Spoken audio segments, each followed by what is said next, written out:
your Superman news video for the week July 4th to July 10th, 2014.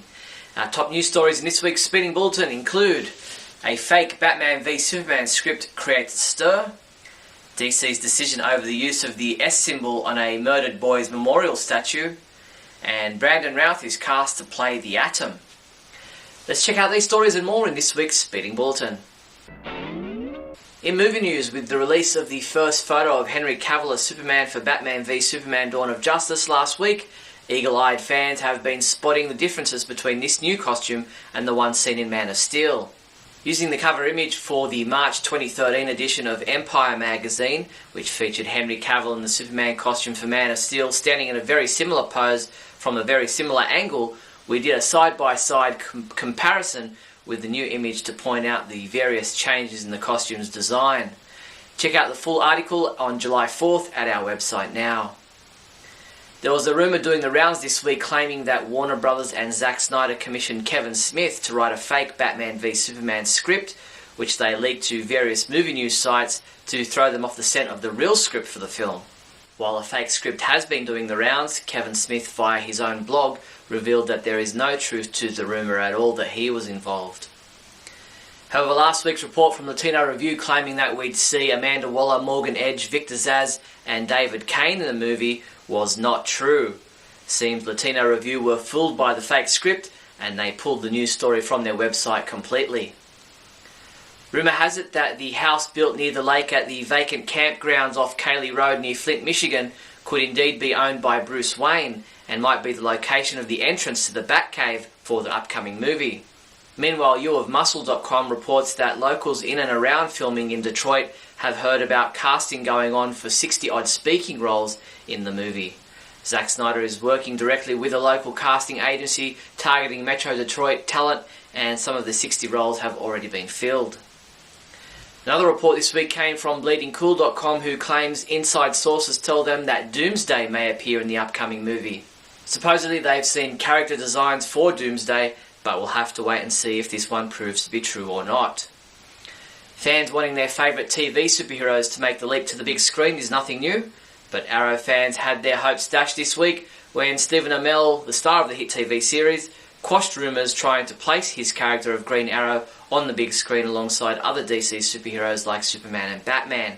He said via his Facebook page, "I appreciate all the support and enthusiasm, but I'm not going to be in Batman v Superman." Guess what? We have some TV news this week, with Brandon Routh, who played Clark Kent and Superman in the 2006 movie Superman Returns, getting back into the superhero business, having been cast to play Ray Palmer, aka DC superhero The Atom, in the third season of the TV series Arrow. Dean Cain, who played Clark Kent and Superman in the TV series Lois and Clark, will be a special guest at the 2014 Steel City Con in August. Dean will participate in a Q&A and will also be available for photos and autographs across Saturday, August 9th and Sunday, August 10th. The convention will take place at the Monroeville Convention Centre in Pittsburgh, PA. Visit the website at steelcitycon.com for further details. In comic book news, DC Comics gave Newsarama and comicbookresources.com a first look at some of the variant covers for comic books due out in August, which will feature a selfie theme across all the books. You'll see Superman, Supergirl, The Flash and many more snapping a light-hearted photo of themselves or photobombing someone else's self-portrait. DC Comics also unveiled some of the monster-themed variant covers that will be featured on October issues. The covers feature your favourite heroes as undead zombies, mummies, vampires and every other B-movie horror you can think of. We tweeted this to our 15,000 strong following on Twitter last week, but we thought it'd be a good idea to post the DC All Access video showcasing their top 10 Superman moments from the comic books. Most people agreed with the list, although some thought the Action Comics 775 story should have made the list. Comic book creator Neil Adams took time out during the Pensacon 2014 convention this past weekend to chat with the guys at Geek.io Podcast Network about his success over the years, his upcoming arrival of the Superman comic book story, and why Superman has muscles that he has. I know in my view of Superman, he works out. Yeah. You know, a lot of people go, well, Superman doesn't have to work out because he's on Earth and he's got all these. Where did he get these muscles? I'm thinking he works out. Yeah, just out of boredom. No, I think he works out because he wants to look as good as Batman. You know what I'm saying? Nice. It's like, yeah, but how does Superman work out? He lifts a building. He can't exactly do that. Like he must do something. Dynamic tension, right? He does dynamic tension, like that. Pushes muscles against muscles. I think that's the big secret with Superman. Is like, what's more powerful than Superman? Superman, well, he works on dynamic tension, like this.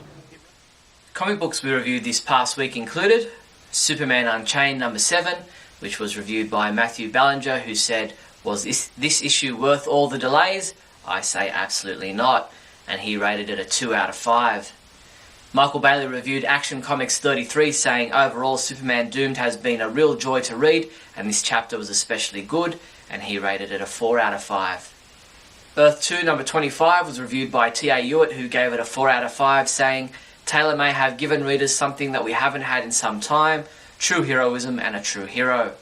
And Matt Shaw reviewed Smallville Chaos Chapter 5, saying, it's a little disappointing compared with previous issues, but still manages to be a fun read, and he gave this chapter a 3 out of 5 score.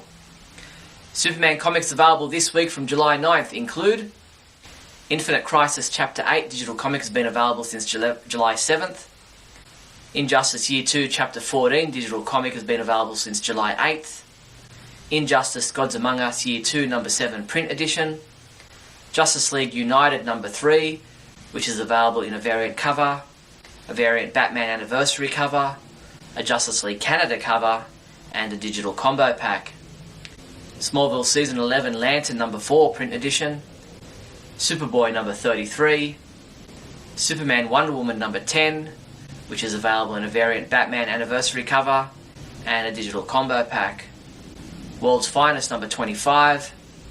Smallville Chaos Chapter 6 digital comic will be available July 11th, and Justice League Beyond 2.0 Chapter 24 digital comic will be available July 12th.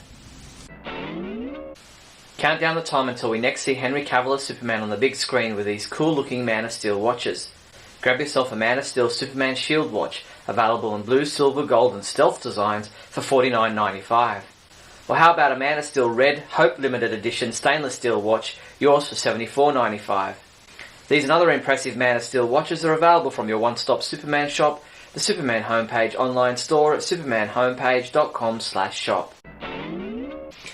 Now the news, in a story that gained a lot of coverage this week, DC Entertainment first denied a request from a Toronto family to use the Superman S-Shield on a statue dedicated to the memory of a 5-year-old boy named Jeffrey Baldwin, who died in 2002.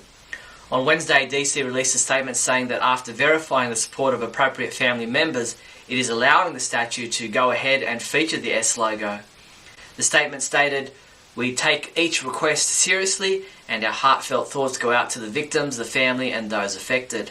DC Entertainment uses a flexible set of criteria when we receive worthy requests such as this, and at times have reconsidered our initial stance.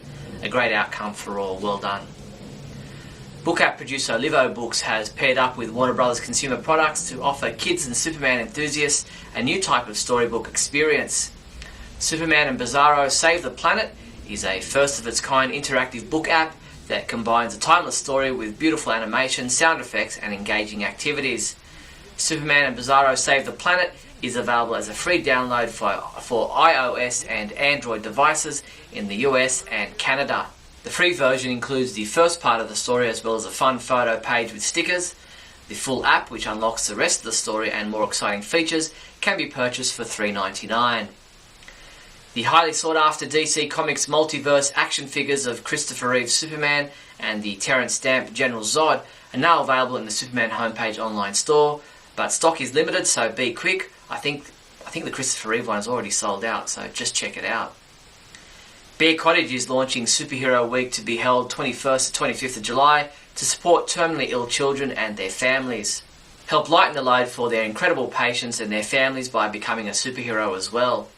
Your support will ensure that Bear Cottage is always there for families when they need them the most. For more information about how you can help support the amazing Bear Cottage superheroes, visit superheroweek.com.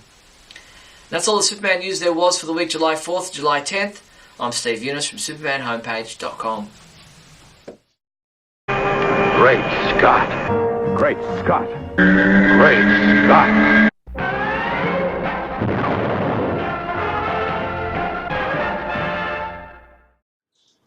Hello, everyone, and welcome to a Brandon Routh-filled episode of Great Scott. I'm Scotty V, and thanks for watching. So I was surprised to find that Brandon Routh will now be cast as the Atom, Ray Palmer, on the series on the CW called Arrow. Now, Arrow has been doing pretty well. I've been hearing good things about it. I watched the first episode, I guess, over 2 years ago when it came out, and I thought it was fine. I mean, it seemed quality. It didn't do that much for me. I mean, he was breaking guys' necks and killing guys, and I just thought it was, for a DC hero, was a little gratuitous. But on the other hand, maybe realistic. If your life's in danger and you're out on the street and some thugs are trying to mug you, and you do have the ability to take them out before they can kill you, sometimes in real life that might be what would happen. And so maybe the whole credo of a DC hero should never kill maybe doesn't always apply in the real life when you're in the streets of a rundown city area and some thugs with skull masks are trying to kill you. But this is about Brandon Routh. Now, when I first read it, I thought it was awesome. I thought it was incredible, you know, and I still do.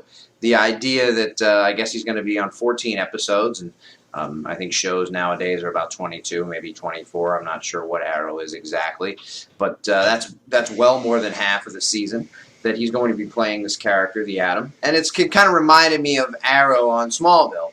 You know, when Arrow came on, he was on an episode here or there, and then he kind of became a regular where he was on almost every episode of the season, 14, 15, something like that, till the end of the season. And he became a regular character on there, which was kind of cool.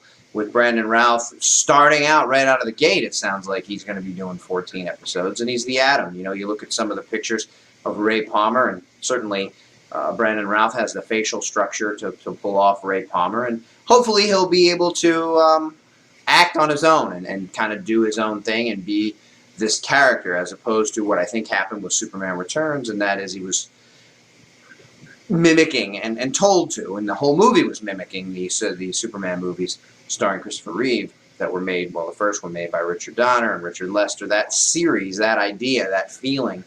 And, you know, when you're Brandon Routh and things kind of go sour, even though at the time I loved the movie and I still think this is not generally thought of by most of my other fellow fans. I thought it was the best Superman movie we had seen on screen up to that point. Superman, the movie, was great in a lot of ways. It introduced him in a great way. The origin was great. But it was also very cheesy and goofy, and Lex Luthor was this goof, and you couldn't really respect him. And in Superman Returns, they still kind of kept that flavor a little bit, but it was much more serious. And also, we were able to see Superman's superpowers to an extent on screen that we had never seen before. And that's not the fault of the Donner movies. It was the technology of the time, and what they did was great for what it was. I love the excitement of the Superman Returns movie. I loved a lot of the actions that he did, even though people said he didn't hit anything.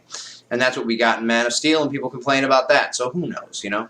At this point, I think Man of Steel is the best Superman movie we've seen for a lot of different reasons. Now, maybe some of the charm, maybe some of the, you know, the dichotomy of seeing Clark and Superman separated by Christopher Reeve is lost on this new movie because it's not there.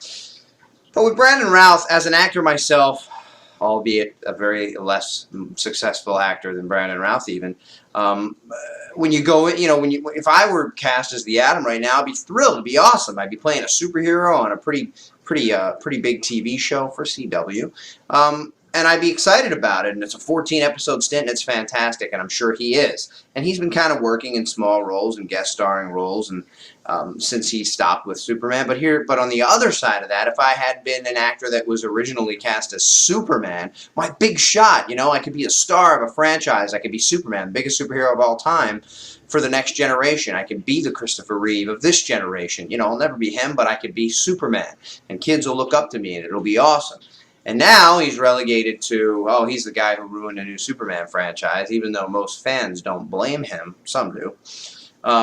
It was the direction they went, and that movie still made money, and it was still somewhat successful, and they didn't go ahead with a sequel or anything. And then you read a lot of the articles now about Man of Steel, and they're saying kind of the same thing, even though it made double that, and it made 3 times what it cost to make.